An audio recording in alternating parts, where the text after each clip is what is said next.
So, I tell you what, and your videos have impressed many of our clients and potential clients, I'm sure. good. I'm glad. I think it's a two-way street. It's your studio delivery, and when you say things like "looking good," you make it.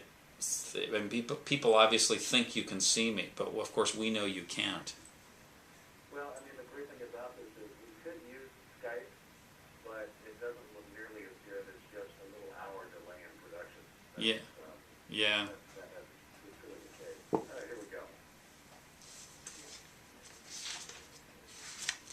Tax law expert Rob Wood writes in a recent edition of the California Tax Lawyer on legal fees and tax deductions, saying it is unreasonable to expect a law firm's clients to enjoy paying legal fees.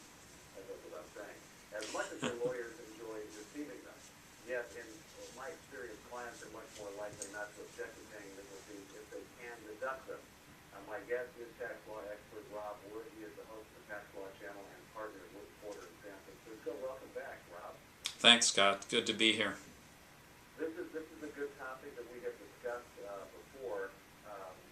In the past interviews, we've talked about deducting legal fees. I mean, a safe way to look at it and draw a conclusion, business legal fees are much easier to deduct than personal legal fees, but that's not always black and white, is it? No, that's right. But as you say, for businesses, I mean, some people, I think, when you say you want to talk about whether their legal fees are deductible, they look at you like, or at least they look at me as if I'm crazy, because I think the assumption is, well, gee, everybody deducts their legal fees. But as a technical matter, there are a heck of a lot of legal fees that are not deductible. But as you say, business legal fees, not a problem, and as long as the company or an individual is engaged in a trade or business, they're deductible. I think in the case of individuals, however, if someone is not operating in an entity like a partnership, LLC, or corporation, in the case of individuals, you need to be careful, because things that sound business-like might instead be investment expenses, and that is something that you're doing for a profit, presumably, with a profit motive, but that doesn't rise to the level of carrying on a trade or business. And that's when you get into investment legal expenses that are subject to limitations when it comes to deductions. One of the good examples in your article, in tax articles, is Doris Day's son. And this, I believe we're talking about a divorce, which in one sense seems like an entirely personal matter, but it actually has some business implications, and this is where it kind of gets sort of dense and dicey. Yeah, no, that's right, and I think, but you're right. And just to lay out I think you've already mentioned three of them at least. I really view legal expenses as falling into four categories. One would be business, and that is certainly the best, deductible for all purposes, so that you might think of it as if you have a business and you have $1 million of income, and $100,000 of it you have to pay to lawyers to defend some lawsuit. You have $900,000 of income, and that's the amount that's taxed. So it is technically you have $1 million of gross income, but that deduction is sort of off the top. There's no limitation on it. Investment expense, the second category, would be to take those same numbers, $1 million with 900,000, 900,000 net, $1 million income with $100,000 of investment legal expense.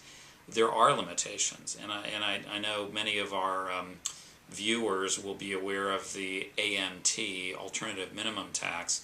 Anytime you claim a miscellaneous itemized deduction, which is what investment legal expenses are, there are various limitations. 2%, the threshold, the 2% of adjusted gross income test.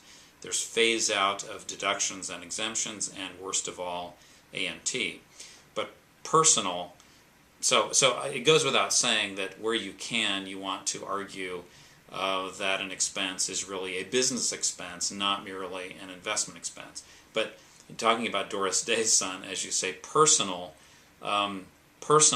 is non-deductible. So personal legal expense, in typically the dichotomy you see raised there is between personal and investment, but personal legal expense, non-deductible. The most famous case, I know I cited it in the article, is the Gilmore case, a divorce case from the 1960s, went all the way to the U.S. Supreme Court, and the question being, is divorce personal, or I guess that's sort of the question that the Supreme Court answered, of course saying yes it is, but the thing Gilmore had tried to do was to deduct all his considerable legal expense in a very nasty divorce on the theory that he was really trying to protect all of his car dealerships that his wife was trying to get. So they were sort of battling over business assets, or at least investment assets.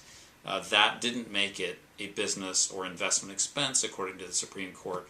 The genesis of that dispute was still personal.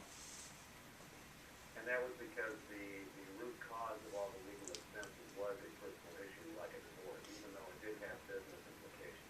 Yeah, and that's Doris Day's son case that I describe in this article is kind of the same thing. I guess it shows in a slightly more modern and with a little bit of a TV personality spin on it, a slightly more modern case showing how messy these things can be and the consequences that the legal fees alone can have on tax implications. It's not as cut and dried as clients often think, which is sort of looking at if they're getting $1 million settlement in their case and $400,000 goes to the lawyer. It's not always true that they only have to worry about $600,000. They often have to worry about the legal expense as well. This broadcast has been sponsored by ATG Trust. My guest is tax law expert Rob Wood. He was partnered Wood Porter in San Francisco. You can also find him here as the host of the Tax Law Channel on the Legal Broadcast Network. He has written over 30 books on tax law, and you can find regular articles in places like the California Tax Lawyer, Tax Notes, and Forbes. Rob, once again, thanks for your time today. Thanks for having me, Scott. This is Scott Drake, and you're watching the Legal Broadcast Network. All right.